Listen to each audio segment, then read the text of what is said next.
அனைவருக்கும் வணக்கம் and welcome back to a brand new day of what about இன்று பாகுபலி தி eternal வார். அடவென்ன அவனே ட்ரெய்லர் வந்து 2 வாரம் மேல ஆகுது, உனக்கு இப்பதான் இதை பத்தி பேச தோணுதா அப்படின்னு நீங்க கேட்கறது எனக்கு புரியுது. பட் லேட்டா வந்தாலும் லேட்டஸ்டா வருவோம்ல, ஏகப்பட்ட ஹிட் அண்ட் டீட்டெயிலோட வந்திருக்கேன். சோ நம்ம ஸ்டைல்ல மொத்தமா பிரிச்சு மெஞ்சிருவோமா? உண்மையிலேயே இது யாருமே எதிர்பார்க்காத ஒரு சம்பவங்க. தேன்கூட்ல கல்ல எறிஞ்சி தேனியை கிளப்பின விதமா ஒரு பக்கம் பாகுபலி ஃபேன்ஸ், இன்னொரு பக்கம் அனிமேஷன் லவர்னு சொல்லி 2 விதமான ஆடியன்ஸை ஒன்னா கிளப்பி விட்டுருக்காங்க. பாகுபலி தி எபிக்ங்கிற பேர்ல இது வரைக்கும் வந்த 2 படத்தையுமே மர்ஜ் பண்ணி ஒன்னா விடுறன்னு தான் சொன்னாங்க. பட் படத்தோட எண்ட்ல சின்னதா ஒரு அனிமேஷன் சீக்வன்ஸை வச்சு இது வரைக்கும் சைலண்டா முடங்கி கிடந்த அந்த பாகுபலி யூனிவர்ஸை திரும்பவும் கிக் ஆஃப் பண்ணிருக்காங்க. போன படங்கள் மாதிரி லைவ் ஆக்ஷன்லாம் கிடையாது, இந்த முறை அனிமேஷனை கையில எடுத்திருக்காங்க. பாகுபலி எப்படிப்பட்ட ஒரு படம்னு நம்ம எல்லாருக்கும் தெரியும். இந்தியன் சினிமாலேயே ஃபர்ஸ்ட் டைம் 1000 கோடி அடிச்சு மொத்த இந்தியன் சினிமாவையே டெக்னிக்கலா திருப்பி போட்டுச்சுன்னு சொல்லலாம். பாகுபலிக்கு முன் பாகுபலிக்கு பின்னு சொல்லி ஒரு டைம் ஸ்டாப்பே கிரியேட் பண்ணுச்சு. அதுக்கப்புறம் வந்த நிறைய படங்கள் பாத்தீங்கன்னா பாகுபலியோட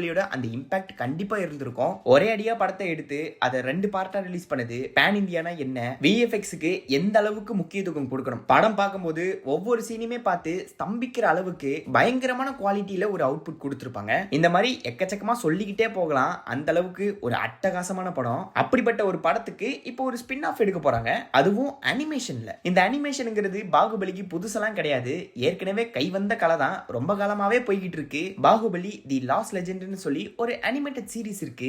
எத்தனை பேருக்கு தெரியும்? 2017ல கொண்டு வந்தாங்க. மொத்தமா 5 சீசன் 72 எபிசோட் அளவுக்கு கிட்டத்தட்ட 3 வருஷமா ரன் பண்ணிட்டு இருந்தாங்க. அதை தொடர்ந்து போன வருஷமும் கூட பாகுபலி கிரவுன் ஆஃப் பிளட்னு சொல்லி ஒரு புது சீரிஸ் 9 எபிசோட்ஸ் கிட்ட வந்திருக்கும். இப்படி ஏற்கனவே 2 சீரிஸ் இருக்கும்போது ஏன் இந்த எத்தனை வார்க்கு மட்டும் இவ்வளவு ஹைப் இருக்குதுன்னு கேட்டீங்கன்னா, இந்த முறை வாரது அனிமேட்டட் சீரிஸ் கிடையாது, it's an animated movie. Part 1 and 2 சொல்லி 2 படமா கொண்டு வராங்க. அதுவும் சாதாரணமாலாம் இல்ல, 120 கோடி பட்ஜெட். இது வரைக்கும் இந்தியன் சினிமா கனவுல கூட நினைச்சு பார்க்காத ஒரு பட்ஜெட்ல அனிமேஷன் படம் பண்றாங்க. இதுவே நார்மலா ஒரு லைவ் ஆக்ஷன் படமா இருந்திருந்தா இந்த 120 கோடிங்கிறதுலாம் ஒரு பீஸ் ஆஃப் கேக் மாதிரி தான். 120ல முக்காவாசிய சம்பளமா கொடுத்துட்டு பேலன்ஸை வச்சு பிரம்மாண்டமா ஏதோ பண்றேன்னு பேர்ல கேசரி எதையாச்சும் கிண்டி வச்சிருப்பாங்க. ஆனா இங்க அந்த மாதிரியெல்லாம் இல்ல.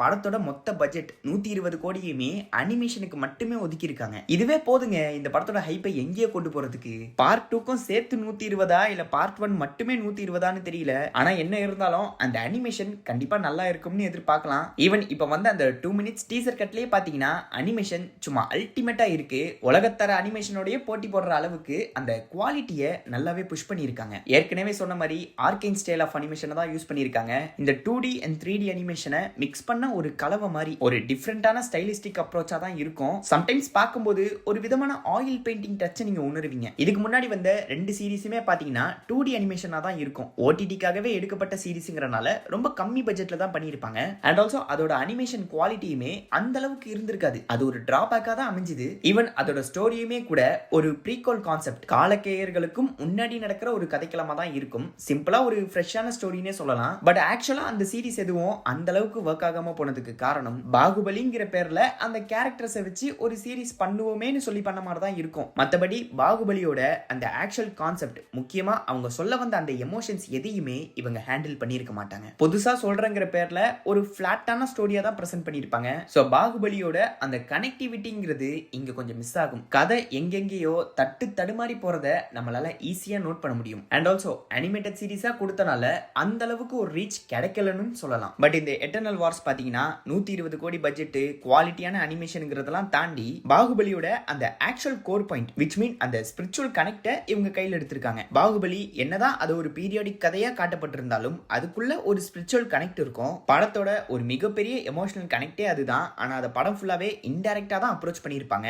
எதுக்காக அப்படி பண்ணாங்க, இதுக்கு பின்னாடி இருக்கிற அந்த காரணம் என்னன்னு பாத்தீங்கன்னா, நம்ம ராஜமௌலி இனிஷியலா அவருடைய ஐடியா வந்து மகாபாரதம் எடுக்கிறது, கடவுள்களுக்கு இடையில நடக்கிற அந்த போர், அத ஒரு பிக் ஸ்கேல்ல படமா பண்ணலாம்ங்கிற மாதிரி தான் இருந்தாப்ல. பட் அந்த டைம்ல அந்த ப்ராஜெக்ட் பண்றதுக்கான அந்த ரைட்ஸ் கிடைக்கல. நார்த் இந்தியன் சைடுல இருக்கிற ப்ரொடக்ஷன் கம்பெனிஸ் தான் அந்த ரைட்ஸ் ஹோல்ட் பண்ணிக்கிட்டு இருந்தாங்க. அண்ட் ஆல்சோ மகாபாரதத்தை அவங்க ஆக்சுவலி அகைன் ஒரு டிவி சீரிஸா எடுக்கிற ஐடியால தான் இருந்தாங்க. அந்த நேரமா பார்த்து நம்ம ராஜமௌலி மகாபாரதத்தை படமா பண்ணலாம்னு ஐடியா பண்ணுது. அண்ட் ஆல்சோ அவர் கோட் பண்ண பட்ஜெட் எஸ்டிமேட்டடா 400 கோடிக்கு மேல ஆகும்னு சொல்ல, அவ்வளோ பெரிய பட்ஜெட்ல மகாபாரதத்தை படமா பண்ணா யாருமே பார்க்க மாட்டாங்க.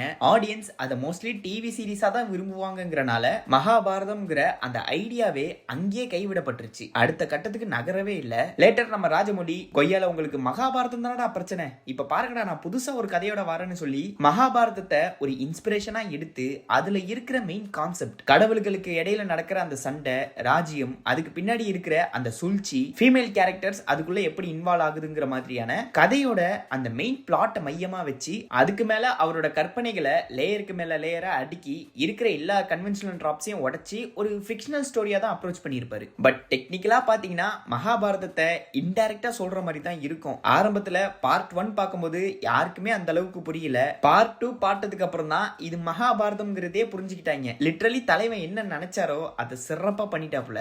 அகைன் கடவுள்களுக்கு இடையில நடக்கிற அந்த போரை காட்டுறது தான் மெயின் ஐடியாவே. அந்த எமோஷனை அழகா கன்வே பண்ணியிருப்பாரு. ஒவ்வொரு விஷயத்துக்குள்ளேயுமே சின்ன சின்னதா ஒரு ஸ்பிரிச்சுவல் கனெக்ட் இருக்கும். உதாரணத்துக்கு படத்தோட ஸ்டார்டிங்ல நம்ம சிவகாமி தேவி அந்த குழந்தைய கையில ஏந்தி இருக்கும்போது சிவன் கிட்ட வேண்டி இருப்பாங்க, நான் செஞ்ச பாவத்துக்கு மரணமே தண்டனைனா அதை நான் ஏத்துக்கிறதுக்கு ரெடியா இருக்கேன், பட் இந்த குழந்தைக்கு எதுவும் ஆகிடக்கூடாது, இவன் வாழணும் அப்படின்னு கேட்க அதுக்கு ஏத்த மாதிரியே அவங்க இறந்ததுக்கு அப்புறமா குழந்தைய தூக்கினபடி அவங்க கை தண்ணிக்கு மேலேயே இருக்கும். ஆரம்பத்துல இதை பார்க்கும்போது இது என்னடா ஒரு மாதிரி லாஜிக் இல்லாம போய்கிட்டு இருக்குன்னு தான் ஃபீல் பண்ணோம். ஆனா அதுவே நீங்க ஒரு ஸ்பிரிச்சுவல் கனெக்டோட பாத்தீங்கன்னா அவங்க கேட்டதுக்காக அவங்கள மட்டும் தண்டிச்சுட்டு அந்த குழந்தையை காப்பாத்தி விட்டுருக்காரு. ஈவன் சிவலிங்கத்தை தூக்கிட்டு போற அந்த சீன்ல நோட் பண்ணீங்கன்னா பாகுபலியோட மகன் சிவு அவனை வந்து கடவுள் நம்பிக்கையே இல்லாத ஒரு ஆளா தான் காட்டியிருப்பாங்க. பட் எப்ப அவன் அம்மாக்காக அந்த சிவலிங்கத்தை தூக்கிட்டு போய் அருவிக்கு கீழே வச்சானோ அங்கதான் அவன் ஃபர்ஸ்ட் டைம் கடவுளோட கனெக்ட் ஆகியிருப்பான். சந்தோஷத்துல சிவலிங்கத்துக்கு முன்னாடி ஆட அப்பதான் அவனுக்கு ஒரு விதமான மாஸ்க் அவன் கையில கிடைச்சிருக்கும். லிட்டரலி சிவனை சந்தோஷப்படுத்தினால சிவன் அவனுக்கு தந்த வரம் தான் அந்த மாஸ்க். ரொம்ப நாளா அவன் மேல ஏறணும்னு ட்ரை பண்ணியிருப்பான். ஆனா கடைசியா அவன் ஏறினது கடவுள் தந்த அந்த வரம், அந்த மாஸ்க்னால தான். அது போக எல்லாரும் அவ்வளவு பெரிய சிலையை தூக்க கஷ்டப்படும் போது அங்க எதர்ச்சியா பாகுபலியோட சாயல்ல இருக்கிற ஒரு முகத்தை பார்த்த அப்புறம் எல்லாரும் ஒரு எனர்ஜெட்டிக்கோட அந்த சிலையை எழுப்பி இருப்பாங்க. டெக்னிக்கலா பாத்தீங்கன்னா பாகுபலியை கடவுளா தான் ப்ரொஜெக்ட் பண்ணியிருப்பாங்க. கடவுளோட அந்த அருள் கிடைச்சனால எல்லாரும் சேர்ந்து அந்த சிலையை தூக்கின மாதிரி தான் இருக்கும். இந்த மாதிரி இன்னும் நிறைய சொல்லிக்கிட்டே போகலாம். அந்த அளவுக்கு ஒவ்வொரு சீன்லயுமே ஏதாச்சும் ஒரு ஸ்பிரிச்சுவல் கனெக்ட் வச்சிருப்பாங்க. ஆரம்பத்துல இதை பார்க்கும்போது லாஜிக்லாம் பார்த்தோம், சில பேர் அதை மேஜிக்கலா ஃபீல் பண்ணியிருப்பாங்க. பட் இதுக்கு பின்னாடி இருக்கிற அந்த ஆக்சுவல் மோட்டிவ் அதை தெரிஞ்சுக்கிட்ட அப்புறம் இப்ப நீங்க இந்த படத்தை பாத்தீங்கன்னா ஒவ்வொரு சீன்லயுமே அதுக்கு பின்னாடி இருக்கிற அந்த ஐடியாவை உங்களால புரிஞ்சுக்க முடியும். சோ அந்த கான்செப்டை தான் இப்ப இந்த எட்டர்னல் வார்லயுமே கொண்டு வந்திருக்காங்க. ஆனா அதுவே வேற மாதிரி ஸ்பிரிச்சுவலை என்னடா மறைமுகமா சொல்றது, கத்தி எடுத்தமா ஒரே சொர்க்குங்கிற மாதிரி வெளிப்படையா டைரக்டாவே காட்டுவோம்ல, மொத்தமா உருட்டி செவத்துல அடிச்ச விதமா பாகுபலியுமே இப்ப ஃபுல் அண்ட் ஃபுல் சாமி படமா மாத்திட்டாங்க. கல்கி மாதிரி கம்ப்ளீட் ஹிந்து மித்தாலஜியை பேஸ் பண்ண ஒரு அனிமேட்டட் மூவியா தான் இருக்க போகுது. செத்ததுக்கு அப்புறம் நடக்கிற ஒரு ஆஃப்டர் லைஃப் கதையா தான் காட்டுறாங்க. டீசரோட தொடக்கத்துல பாகுபலியோட அம்மா நம்ம சிவகாமி தேவி பாகுபலி பிறக்கிறதுக்கு முன்னாடியே அவன் பிறப்புக்கான காரணம் பிறந்ததாகவும் அவனோட மரணம் ஒரு பயணம்ங்கிற மாதிரியும் அந்த ஜேர்னி ஒரு போர்ல கலந்ததுங்கிற மாதிரி சொல்லியிருப்பாங்க. ஒய் கட்டப்பா கில்ட் பாகுபலி அந்த சீன்ல பாகுபலி செத்ததுக்கு அப்புறம் அவனுடைய ஆன்மா மறு உலகமான பாதாள மண்டலத்துக்கு போற மாதிரி காட்டப்பட்டிருக்கும். தமிழ் டீசர்ல பாதாள மண்டலம்னு இருக்கும், அதர் லாங்குவேஜ் டீசர்ல பாத்தீங்கன்னா பாதாள லோகம்னு மென்ஷன் பண்ணிருப்பாங்க. ஆக மொத்தத்துல ரெண்டு ஒண்ணுதான். அங்கதான் த ஃபாலன் சிட்டி ஆஃப் திருப்புரான்னு சொல்லி முழுசா டிஸ்ட்ராய் ஆன ஒரு இடத்தை காட்டியிருப்பாங்க. ஹிந்து மித்தாலஜில இந்த திருப்புராங்கிற இடம் அதிகமா பேசப்படக்கூடிய ஒரு விஷயம் தான். இதுக்கு பின்னாடி ஒரு பெரிய கதையே இருக்கு. லார்ட் சிவா உட்பட பல கடவுள்கள் இதுல இன்வால்வ் ஆகி இருப்பாங்க. தாரகாசூரன் ஹிந்து மித்தாலஜில இருக்கிறதுலயே ரொம்ப மோசமான அரக்கன் அண்ட் ஆல்சோ பயங்கரமான சிவ பக்தனும் கூட. சிவன் கல்யாணம் ஆகாத டைம்ல ஆழ்ந்த தியானத்துல இருந்திருப்பாரு. அந்த டைம்ல தாரகாசுரன் சிவனிடம் தவம் இருந்து இமோர்டாலிட்டி சாவா வரத்தை கேட்க அதெல்லாம் என்னால தர முடியாது, cycle of life and death படி ஒருத்தன் வாழ்வு சாவுன்னு சொல்லி ரெண்டு விதமான விஷயங்களையும் கண்டிப்பா அனுபவிச்சுதான் ஆகணும்னு சொல்ல தாரகாசுரன் கொஞ்சம் வித்தியாசமா பிளான் பண்ணி அவரோட சாவு சிவனுக்கு பிறக்கிற மகன் கையால தான் இருக்கணும்னு சொல்லி கேட்க சிவனும் அவர் கேட்கிற மாதிரி அதை வரமா தாராரு. லேட்டர் அவர் கேட்ட மாதிரியே அவருடைய சாவு சிவனுக்கு பிறந்த இரண்டாவது மகன் லார்ட் முருகரால தான் ஏற்படும். அதைத்தான் இப்ப வரைக்கும் சூரம் போர் இல்ல சூர சம்ஹாரம்னு சொல்லுவாங்க. ஆனா அதே நேரம் தாரகாசூரனுக்கு 3 மகன்கள் இருந்தாங்க, தாரகக்ஷா, வித்யுன்மலி அண்ட் கமலாக்ஷா. இந்த 3 பேர்ல ஒருத்தர் தான் நீங்க டீசர்ல பாத்திருப்பீங்க. அந்த கேரக்டரை இந்திரன் விகாசுரான்னு சொல்லி கூப்பிட்டிருப்பாரு. ஆக்சுவலா இந்து மித்தாலஜில விகாசுராங்கிற பேர்ல எந்த ஒரு கேரக்டரும் நான் இது வரைக்கும் கேள்விப்படல. மித்தாலஜி கலந்த ஒரு ஃபிக்ஷனல் ஸ்டோரிங்கிறனால மேபி எல்லாரோட ரியல் நேம்ஸையும் யூஸ் பண்ணாம சில ஃபிக்ஷனல் நேம்ஸை இவங்க வச்சிருக்கலாம். அப்பாவோட அந்த இழப்பை தாங்கிக்க முடியாத இவங்க 3 பேரும் பல வருஷமா பிரம்மதேவன் கிட்ட தவம் இருந்து அகைன் இமோர்டாலிட்டியை வரமா கேட்க பிரம்மா அதெல்லாம் தர முடியாதுன்னு சொல்ல சரின்னு அப்பா மாதிரியே கொஞ்சம் புத்திசாலித்தனமா யோசிச்சு 3 பேரும் சேர்ந்து ஒரு வித்தியாசமான வரம் 3 டைப்ஸ் ஆஃப் சிட்டி கோல்டு சில்வர் இரும்புன்னு சொல்லி தனித்தனியா செய்யப்பட்ட எல்லா வசதிகளும் உள்ள 3 விதமான நகரத்தை கேட்கிறாங்க. இந்த 3 சிட்டியுமே இரும்புல செய்யப்பட்டது பூமியில, சில்வர் வானத்திலையும், கோல்டு சொர்க்கம்னு சொல்லி ஒவ்வொன்றும் வெவ்வேறு இடங்கள்ல இருக்கும். 1000 வருஷத்துக்கு ஒரு முறை இந்த 3 நகரமும் சூரியனோட அந்த நேர்கோட்டுக்கு வரும். அந்த சமயத்துல தான் எங்களை அழிக்கணும், அதுவும் ஒரே ஒரு அம்பை மட்டும் தான் யூஸ் பண்ணணும்னு சொல்லி ஒரு டிஃபரெண்டான வரத்தை கேட்கறாங்க. பிரம்மனும் எதுவும் யோசிக்காம இது கொஞ்சம் புதுசா இருக்கு, சரி கொடுத்துதான் பாப்போமேன்னு சொல்லி அந்த வரத்தை தராரு. ஒரே ஒரு அம்பால மட்டும்தான் அவங்களை அழிக்க முடியும். அப்படிப்பட்ட அம்பை சிவனால மட்டும்தான் எரிய முடியும். பட் இந்த 3 பேருமே அவங்க அப்பா தாரகாசுரன் மாதிரி சிவனை மட்டுமே வழிபடுற பியூர் சிவபக்தர்கள். அப்படி இருக்கும்போது சிவனால இதை அவ்வளவு ஈஸியா பண்ணிட முடியாது. அவரோட பக்தர்களை அவரால் எப்படி அழிக்க முடியும்? இதை மனசுல வச்சுதான் இப்படி ஒரு வரத்தை கேட்டிருப்பாங்க. இந்த கதை ஆக்சுவலாவே ரொம்ப பெருசு. இதுக்கப்புறம் நிறைய விஷயங்கள் நடந்திருக்கும். என்னதான் இருந்தாலும் அசுரனுக்கு பிறந்த பசங்க கண்டிப்பா அவங்களுக்குள்ளேயும் அவங்களோட அசுரக்குள்ள எண்ணங்கள் இருக்கும். என்னைக்காச்சும் ஒரு நாள் அவங்க பிரச்சனையா வருவாங்கன்னு இந்திரன் உட்பட எல்லா தேவர்களும் சிவன் கிட்ட சொல்ல, அதுக்கு ஏத்த மாதிரியே இங்க இந்த 3 பேரும் அதர்மத்தை நோக்கி போறாங்க. இதுக்கப்புறமா பார்த்துட்டு சும்மா இருக்க கூடாதுன்னு சொல்லி 3 நகரங்களும் நேர்கோட்டுல வர அந்த டைம்ல எல்லா தேவர்களும் ஒன்னா சேர்ந்து ஒரு சேரியட், ஒரு தேர் ரதமா உருமாறி சிவனுக்கு ஹெல்ப் பண்றாங்க. லார்ட் சிவா அந்த அம்பை எரிஞ்சு 3 நகரத்தையுமே நேர்கோட்டில் அழிக்கிறாரு. அண்ட் ஆல்சோ சிவன் விட்ட அந்த அம்பை விட வேகமா நந்தி தேவன் அந்த சிட்டில இருக்கிற எல்லா அப்பாவி மக்களையுமே ஓடி போய் காப்பாத்தினதா சொல்லப்படுது. ஈவன் பாகுபலி 2ல மாட்டோட கொம்புல நெருப்ப பத்த வச்சு வில்லன்களை தடுத்து அவங்கள டைவர்ட் பண்ணுது. அது மேல நம்ம பாகுபலி மாசா நிப்பாரு. அதெல்லாம் பார்க்கும்போது பயங்கரமா கூஸ் பம்ஸா இருந்திருக்கும். அதை மித்தாலஜிக்கலா பிளான் பண்ணி செஞ்சாங்களா இல்ல கோஇன்சிடென்ஸான்னு தெரியல.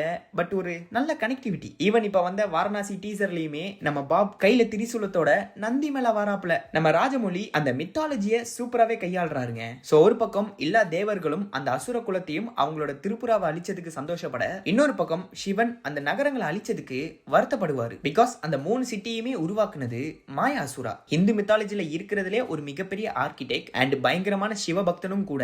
அவனோட படைப்பை நான் அழிச்சிட்டேனேன்னு சொல்லி தான் சிவன் ஃபீல் பண்ணியிருப்பாரு. இதுதான் இவங்க காட்டின அந்த ஃபாலன் சிட்டி ஆஃப் திருப்புரா. அதுக்கு பின்னாடி இருக்கிற மித்தாலஜி. நான் ஏற்கனவே சொன்ன மாதிரி இது ஒரு பெரிய கதைங்க. இதை பத்தி நிறைய புக்ஸ் அண்ட் காமிக்ஸ் சொல்லி ஏகப்பட்டது வந்திருக்கு. சோ அந்த மித்தாலஜியை தழுவி அதுல இருந்து தான் இந்த கதையை கொண்டு வந்திருக்காங்க. ஆனா மித்தாலஜியை பொறுத்த வரைக்கும் சிவன் அந்த அசுர குலத்தையே மொத்தமா அழிச்சதா தான் சொல்லப்படுது. அப்படி இருக்கும்போது இங்க எப்படி அந்த அசுரனை காட்டுறாங்க? அதுவும் விஹாசுரங்கிற பேர்லாம் சொல்றாங்க. அண்ட் ஆல்சோ சிவனே அழிச்ச அந்த நகரத்துல இருக்கிற ஒரு அசுரனுக்கு நம்ம அமரேந்திர பாகுபலி துணையா இருக்கான். வெயிட் பண்ணுங்க, நம்ம பாகுபலி நல்லவன் தானே?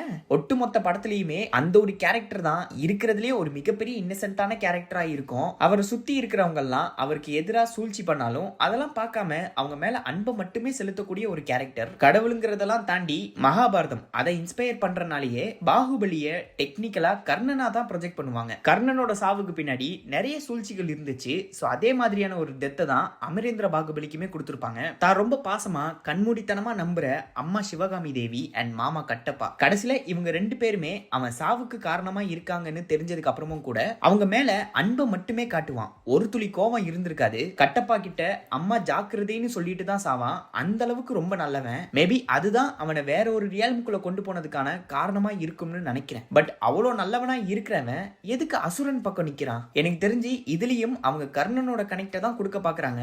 என்னதான் மகாபாரதத்துல கர்ணனை நல்லவனா சொல்லி இருந்தாலும் நெகட்டிவ் சைடு கௌரவர்களை மட்டும்தான் சப்போர்ட் பண்ணியிருப்பான். அது கடைசி வரைக்குமே அவனை ஒரு தவறான பாதையில தான் கொண்டு போய் முடிச்சிருக்கோம். ஒருவேளை அந்த கான்செப்டை தான் இங்க கொண்டு வராங்க போல. 2 விதமான மித்தாலஜியை மர்ஜ் பண்ற மாதிரி இருக்கலாம். பிகாஸ் இது ஒரு ஃபிக்ஷனல் ஸ்டோரி தான். ஏற்கனவே மகாபாரதத்தோட அந்த தழுவல் இருக்கு. அது போக திருப்புராங்கிற மித்தாலஜியை அடிஷனலா சேர்க்கறாங்கன்னு நினைக்கிறேன். தேவர்களுக்கும் அசுரனுக்கும் நடக்கிற ஒரு இரவா போர்னு தான் மென்ஷன் பண்ணிருக்காங்க. இந்திரன் பாகுபலியின் கைதி, அவனை நான் கைது பண்ண வந்திருக்கேன்னு சொல்ல, எது பாகுபலி வேணுமா? அதுக்கு நீ என்ன தாண்டிலடா போகணும்னு சொல்லி விஹாசுரா இந்திரனுக்கு இடையில சண்டை தொடங்குது. இந்திரன் பாத்தீங்கன்னா கொஞ்சம் பொறாம பிடிச்சவரு. அவருக்கு ஈகோங்கிறது ரொம்பவுமே ஜாஸ்தி.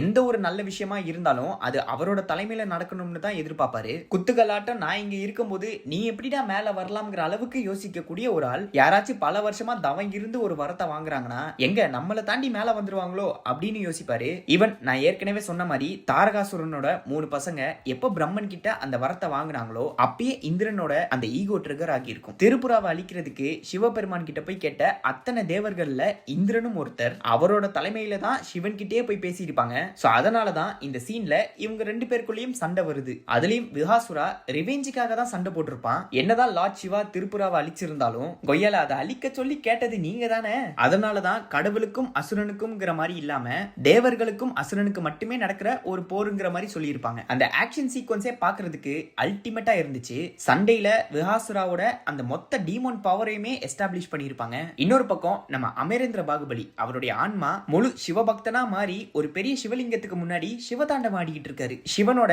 முழு அருளையும் பெற்று எட்டர்னல் ஸ்டேட்ல இருக்காரு. இந்திரன் பாகுபலியை எதிர்க்கிறதுக்கு மேபி இதுவுமே ஒரு காரணமா இருக்கலாம். ஆஃப்டர் ஆல் ஒரு சாதாரண மனுஷன், அவனுக்கு எப்படி இதெல்லாம் கிடைக்கலாம்? அந்த தாட்ல இந்திரன் பாகுபலியை எதிர்த்து நிக்கிறாருங்கிற மாதிரி சொல்லப்படலாம். சண்டையில விஹாசுரா தோக்குற நிலைமைக்கு வரும்போது இந்திரன் விஹாசுராவை பார்த்து உன்னை காப்பாத்த இப்ப யாரு வரப்போறான்னு கேட்க கரெக்டா டைம் பார்த்து நம்ம பாகுபலி அவரோட தேர்ல வராரு. இந்திரனை பார்த்து என்னடா கேட்ட, அவனை யாரு காப்பாத்துறதா, என் கிட்ட இருந்து உன்னை யாரா காப்பாத்த போறா அப்படிங்கிற மாதிரி மாசா சொல்லி இருப்பாரு. இந்திரனை எதிர்த்து ஒரு போரே கிளப்புறாரு. அசுரனா இருந்தாலும் பரவாயில்ல, ஆனா சாதாரண ஒரு மனுஷனா தேவனையே எதிர்த்து நிக்கிறாப்புல. அந்த யூனிவர்ஸோட மொத்த எதிர்காலமும் அவன் கையில தான் இருக்குன்னு சிவகாமி தேவி பேக்ரவுண்ட்ல சொல்றாங்க. இதெல்லாம் எப்படி கொண்டு போறாங்கன்னு தெரியல, பட் நல்லா இருந்துச்சுங்க. அந்த தேர்ல வர சீன்லாம் பார்க்கும்போது லிட்டரலி கல்கி தான் ஞாபகம் வந்துச்சு. கிளைமேக்ஸ்ல தாமதமானதா ஆச்சாரியாரின் மகனேன்னு சொல்ற அந்த ஒரு ஃபீல் தான். டெக்னிக்கலா பாத்தீங்கன்னா அஸ்வத்தாமனும் நெகட்டிவ் சைடு கௌரவர்கள் பக்கம் தான், அவருக்கு கர்ணன் ஹெல்ப் பண்றாரு. அதே மாதிரி இந்த டீசர்ல பாத்தீங்கன்னா விஹாசுரா ஒரு நெகட்டிவ் கேரக்டர், அந்த கேரக்டருக்கு பாகுபலி ஹெல்ப் பண்றான். எப்படி பார்த்தாலுமே அந்த மகாபாரத டச்சுங்கிறது கண்டிப்பா இருக்கு. இந்த டீசர் கட்ல காட்டினது படத்துல வர போர்ஷனா இல்ல படத்தோட பிளாட் இப்படிதான் இருக்கும்ங்கறத சொல்ற விதமா ஒரு கான்செப்ட் டீசரானே தெரியல. பட் டீசர் அட்டகாசமா இருந்துச்சுங்க. அந்த அனிமேஷன் சும்மா அல்டிமேட்டா பண்ணிருப்பாங்க. ஏற்கனவே சொன்ன மாதிரி 120 கோடியே அனிமேஷனுக்கு மட்டுமே ஒதுக்குனது உண்மையிலேயே நல்ல விஷயம். இந்தியன் சினிமாக்கு திரும்பவும் ஒரு ரெக்கார்டை கிரியேட் பண்றாங்க. என்ன கேட்டீங்கன்னா பாகுபலிங்கிறதே ஒரு ட்ரேட்மார்க்னு சொல்லலாம். Live action movie, animated series போக நாவல், காமிக்ஸ் அண்ட் வீடியோ கேம்ஸ் சொல்லி ஏகப்பட்டது வந்திருக்கு. அந்த வரிசையில இப்ப இந்த அனிமேஷன் மூவி பெரிய பெரிய ஸ்டார்ஸ் எல்லாம் இந்த படத்துக்கு வாய்ஸ் ஓவர் கொடுக்க போறாங்கங்கிற மாதிரி எல்லாம் ரூமர் போயிட்டு இருக்கு. ஈவன் இந்த டீசர் கட்லயே நம்ம பிரபாஸ் அண்ட் ரம்யா கிருஷ்ணன் வாய்ஸ் கொடுத்திருப்பாங்க. 2027 எண்டில் ரிலீஸ் ஆகிற மாதிரி தான் சொல்லியிருக்காங்க. ஆல்மோஸ்ட் 2 வருஷம் இருக்கு. அந்த அனிமேஷனை பக்காவா செதுக்கலாம். அதே நேரம் கதையில எதுவும் கோட்டை விட்டுறாதீங்கடா. இந்த டீசருக்கு ஒரு பக்கம் எல்லாரும் ஃபயர் விட்டுக்கிட்டு இருக்காங்கன்னா, இன்னொரு பக்கம் வாரணாசி அப்டேட் டைட்டில் லான்ச்சே ஆடியோ லான்ச் அளவுக்கு பண்ணிருக்காங்க. அப்ப ஆடியோ லான்ச்சுக்கு என்னடா பண்ண போறீங்க? அந்த டீசரே பாக்குறதுக்கு பயங்கரமா இருந்துச்சு. வரும் அடுத்து அந்த டீசர் பிரேக் டவுன் தான் ஸ்பெஷலா வரும். அந்த வகையில பாகுபலி தி எட்டர்னல் வார் இந்த டீசரை பத்தி நீங்க என்ன நினைக்கிறீங்க? உங்களோட personal thoughts and views and ஏதாச்சும் ஹிடன் டீடைல் நான் மிஸ் பண்ணியிருந்தேனா அதெல்லாம் என்னங்கறத கமெண்ட்ல சொல்லி அப்படியே அந்த லைக் பட்டனை தட்டி விடுங்க. அடுத்து உங்களை another brand new dayல வந்து சந்திக்கிறேன். அது வரைக்கும் நான் உங்களிடமிருந்து விடைபெறுகிறேன். Tata bye.